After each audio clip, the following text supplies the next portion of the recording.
英語聞き流し10分間、名作リスニング、英語テキストと MP3 ダウンロード、その他の物語は、ホームページよりご利用いただけます。88thpp.com 88thpp.com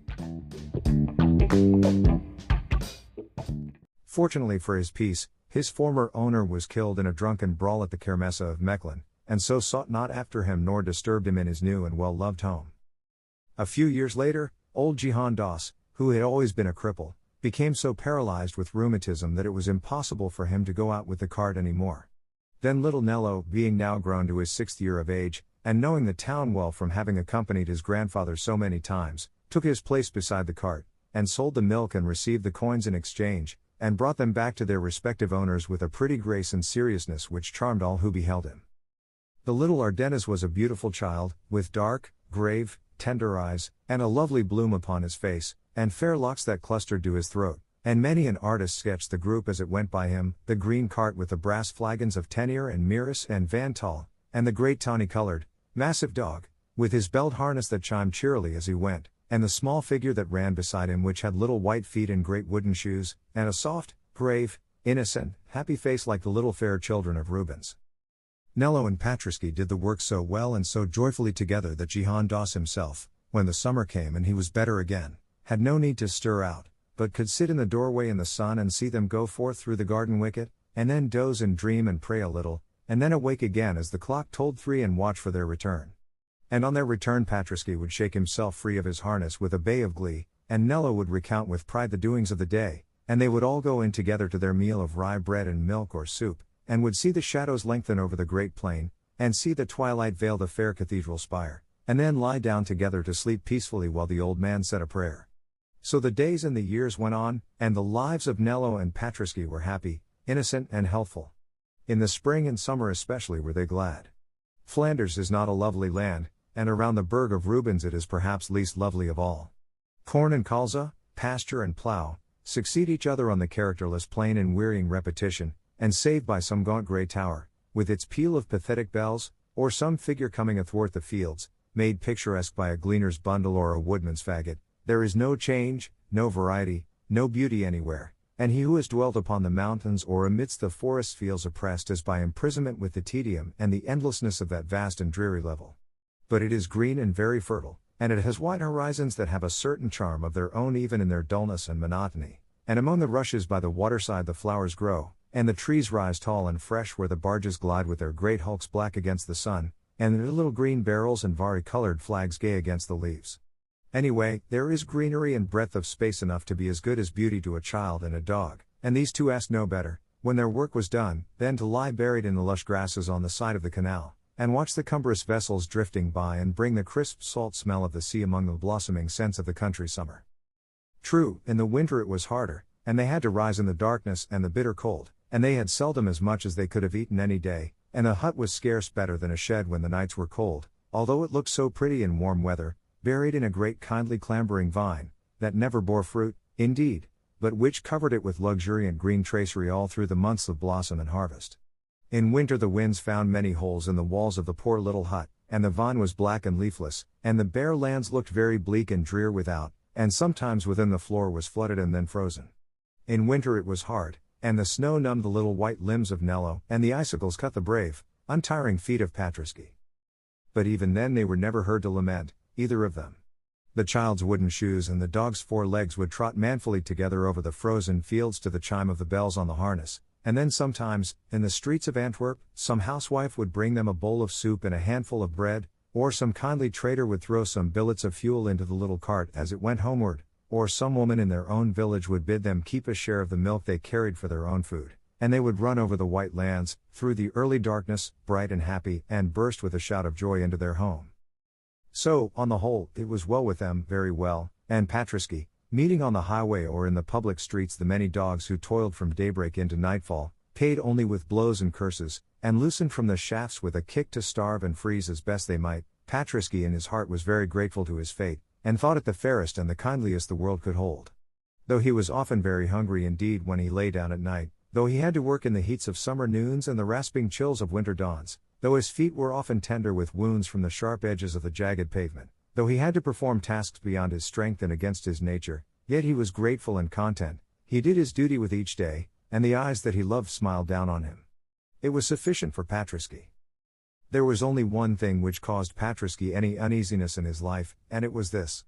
Antwerp, as all the world knows, is full at every turn of old piles of stones, dark and ancient and majestic, standing in crooked courts, jammed against gateways and taverns, rising by the water's edge, with bells ringing above them in the air, and ever and again out of their arched doors a swell of music pealing. There they remain, the grand old sanctuaries of the past, shut in amidst the squalor, the hurry, the crowds, the unloveliness and the commerce of the modern world, and all day long the clouds drift and the birds circle and the winds sigh around them, and beneath the earth at their feet there sleeps, Rubens. And the greatness of the mighty master still rests upon Antwerp, and wherever we turn in its narrow streets his glory lies therein, so that all mean things are thereby transfigured. And as we pace slowly through the winding ways, and by the edge of the stagnant water, and through the noisome courts, his spirit abides with us, and the heroic beauty of his visions is about us, and the stones that once felt his footsteps and bore his shadow seem to arise and speak of him with living voices. For the city which is the tomb of Rubens still lives to us through him, and him alone.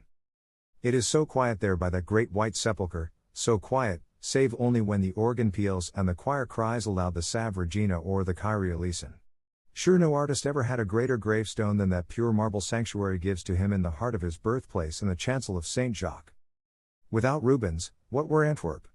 A dirty, dusky, bustling mart, which no man would ever care to look upon save the traders who do business on its wharves.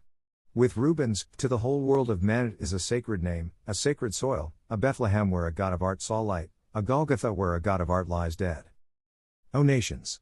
Closely should you treasure your great men, for by them alone will the future know of you. Flanders in her generations has been wise. In his life she glorified this greatest of her sons, and in his death she magnifies his name. But her wisdom is very rare. Now, the trouble of Patriski was this.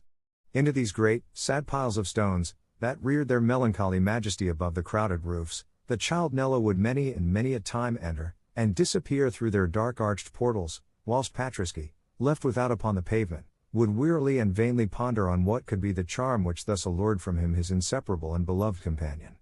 Once or twice he did essay to see for himself, clattering up the steps with his milk cart behind him, but thereon he had been always sent back again summarily by a tall custodian in black clothes and silver chains of office, and fearful of bringing his little master into trouble, he desisted, and remained couched patiently before the churches until such time as the boy reappeared.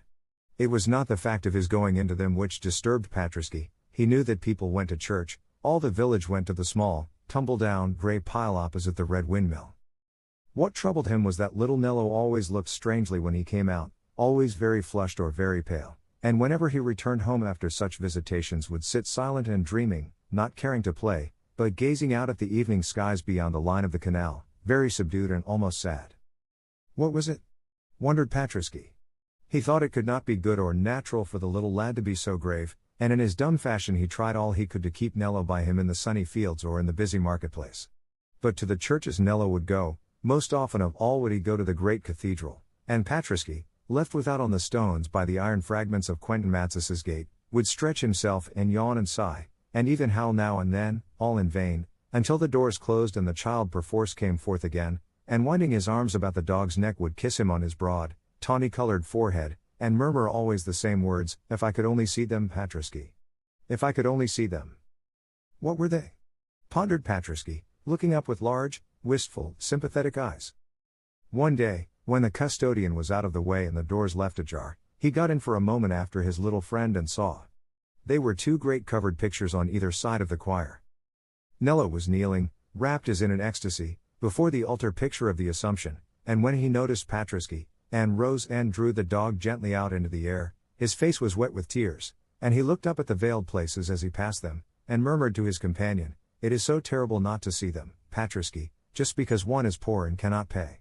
He never meant that the poor should not see them when he painted them, I am sure. He would have had us see them any day, every day, that I am sure. And they keep them shrouded there, shrouded in the dark, the beautiful things, and they never feel the light, and no eyes look on them, unless rich people come and pay. If I could only see them, I would be content to die.